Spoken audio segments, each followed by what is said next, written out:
रात की स्याही कूफा की गलियों पर यूं छाई हुई थी जैसे तारीख ने अपनी सांस रोक ली हो।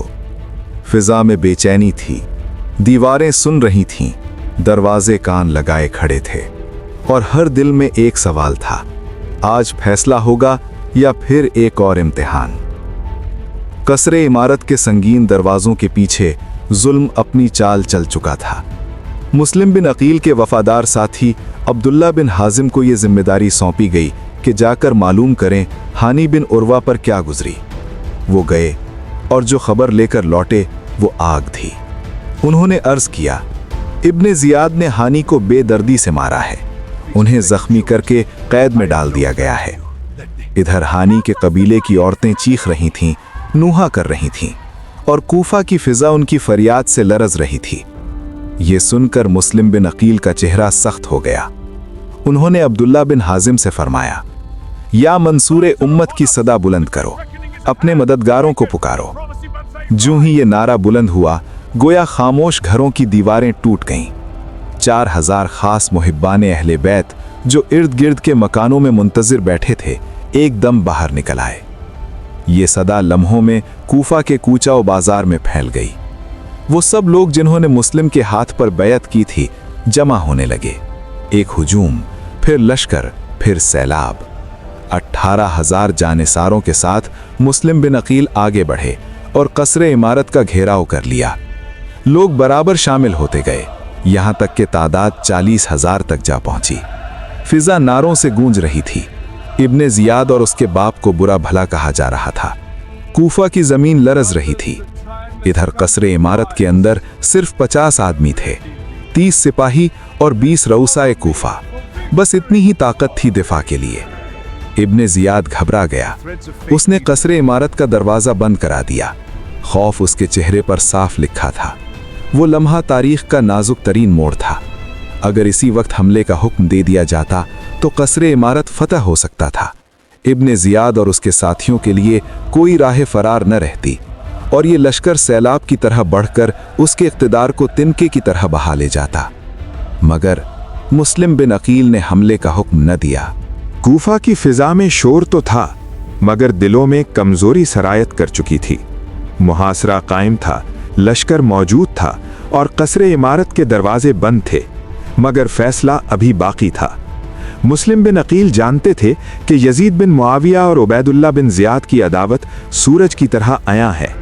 फिर भी उन्होंने एहतियात का दामन हाथ से न छोड़ा। उन्होंने सोचा, पहले गुफ्तगू हो जाए, शायद कोई सुलह की सूरत निकल आए, शायद मुसलमानों के खून से जमीन को रंगीन होने से बचाया जा सके। मगर तारीख के बाज लम्हे ताखीर बर्दाश्त नहीं करते और यही तवक्कुफ इब्ने जियाद के लिए जिंदगी बन गया। उसने फौरन चाल चली। कसरे इमारत में मौजूद अशराफे कूफा को हुक्म दिया, छत पर चढ़ जाओ, अपने अपने कबीलों को लालच दो, उन्हें इनामो इकराम का वादा करो और नाफरमानी की सूरत में सख्त सजा का खौफ दिलाओ। कहो कि शाम से यजीद की फौजें रवाना हो चुकी हैं, वो पहुंचने ही वाली हैं। सोचो तुम्हारा क्या हाल होगा। जिस तरह हो सके लोगों को मुस्लिम से जुदा कर दो। चुनांचे वो अशराफ छत पर खड़े हो गए और कूफा के हुजूम से पुकार कर कहने लगे, लोगों अपने घरों को लौट जाओ, फसाद न फैलाओ, खुद को हलाकत में न डालो। अमीरुल मुमिनीन यजीद की फौजें शाम से आ रही हैं, तुम उनका मुकाबला नहीं कर सकोगे। अगर अभी वापस न हुए तो इब्ने जियाद तुम पर सख्त तरीन सजाएं नाफिज करेगा, तुम्हारे बच्चों को कत्ल करेगा, तुम्हारा माल लूटेगा, तुम्हारी जायदादें जब्त करेगा और अगर इताअत करोगे तो इनामात और एजाज़ात पाओगे। अपने और हमारे हाल पर रहम करो, अपने घरों को वापस चले जाओ। ये अल्फाज तीर बनकर दिलों में उतर गए। खौफ ने वफा को शिकस्त देना शुरू कर दी। लोग मुंतशिर होने लगे। औरतें अपने बेटों को खींचने लगीं, भाई भाई को समझाने लगा। 10 इधर से गए, 20 उधर से हट गए। लश्कर बिखरने लगा। मगरिब तक वो 40,000 का हुजूम सिकड़कर चंद नुफूस रह गया। नमाज मगरिब के वक्त सिर्फ 30 आदमी मुस्लिम बिन अकील के साथ बाकी थे। जब उन्होंने अपने हामियों की ये बेवफाई देखी तो दिल पर एक बोझ सा उतर आया। नमाज के बाद वो उन्हीं 30 अफराद के साथ कूफा के एक मोहल्ले की तरफ बढ़े, मगर वहां पहुंचते पहुंचते वो 30 भी एक एक करके साथ छोड़ गए और फिर मुस्लिम बिन अकील तन्हा रह गए। एक भरे शहर में तन्हाई, एक बैतों के शहर में बेयारी। जिस दरवाजे पर दस्तक देते दरवाजा बंद मिलता, हर गली अजनबी हो गई। कोई महफूज गोशा न था जहां रात गुजार सकें। ये वही अहले कूफा थे, वही मुहिब्बाने अहले बैत, वही शियाने अली, जिन्होंने सैकड़ों खुतूत भेजे थे, वफूद रवाना किए थे, कस्में खाई थीं, अहद किया था कि जानो माल कुर्बान कर देंगे मगर साथ नहीं छोड़ेंगे। कूफा की रात गहरी हो चुकी थी, गलियां सुनसान थीं, मगर एक दिल था जो तूफान में घिरा हुआ था।